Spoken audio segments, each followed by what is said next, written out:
BJP RSS को ये कोई हल नहीं पहुंचता कि सीमांचल की गयूर जनता पर इस तरह का गलत इल्जाम लगाए।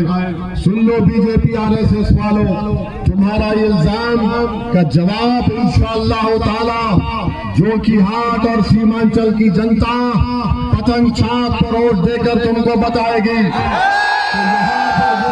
नहीं है, यहाँ पर भारत से मोहब्बत करने वालों की सरजमीन है। सीमांचल में कोई बाहरी नहीं है, सीमांचल वो जगह है जहाँ पर भारत से मोहब्बत करने वालों की सरजमीन है। तो सुन लो मोदी आरएसएस, तुम आकर हमको हुब्बुल का सर्टिफिकेट मत दो। अगर तुमको जरूरत है तो हम तुमको बताएंगे वतन से कैसी मोहब्बत की जाती है।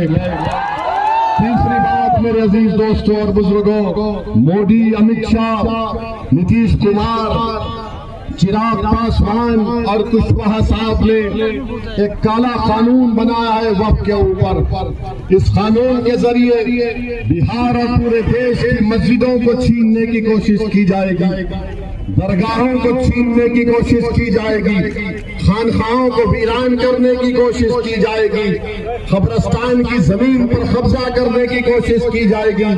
जो वक्फ की जमीन पर काबिज है उनको मालिक बनाने के लिए कोशिश की जाएगी।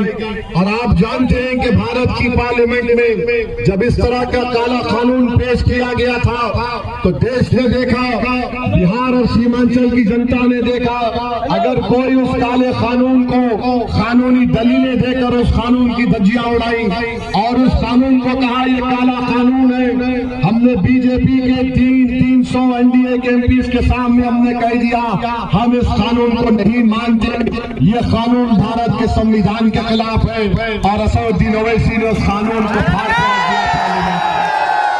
तो मेरे अजीज दोस्तों और बुजुर्गों, मुत्तहिद रहिए। मजलिस आपकी पार्टी है, मैं भी मर जाऊंगा तो इंशाअल्लाह मजलिस बाकी रहेगी, देखना इंशाअल्लाह ताला। मजलिस को आप लोग आगे लेके पड़ेंगे। ये मुस्तकबिल तुम्हारा है, तुम मजलिस को लेकर आगे बढ़ोगे, तुम नेता बनोगे इंशाअल्लाह ताला। मैं तो अल्लाह से ही दुआ करता हूँ कि अल्लाह मुझे इस दुनिया से उठाने से पहले मेरी आख्याब है, मेरी कोशिश है कि भारत के मुसलमानों की एक लीडरशिप बन जाए हर रियासत में और खास तौर से सीमांचल में बन जाए कि तुम नेता बनो, मुकद्दर के फैसले तुम अपने करो, तुमको किसी गैरों की चौखट पर जाकर भीख मांगने की जरूरत नहीं पड़ेगी।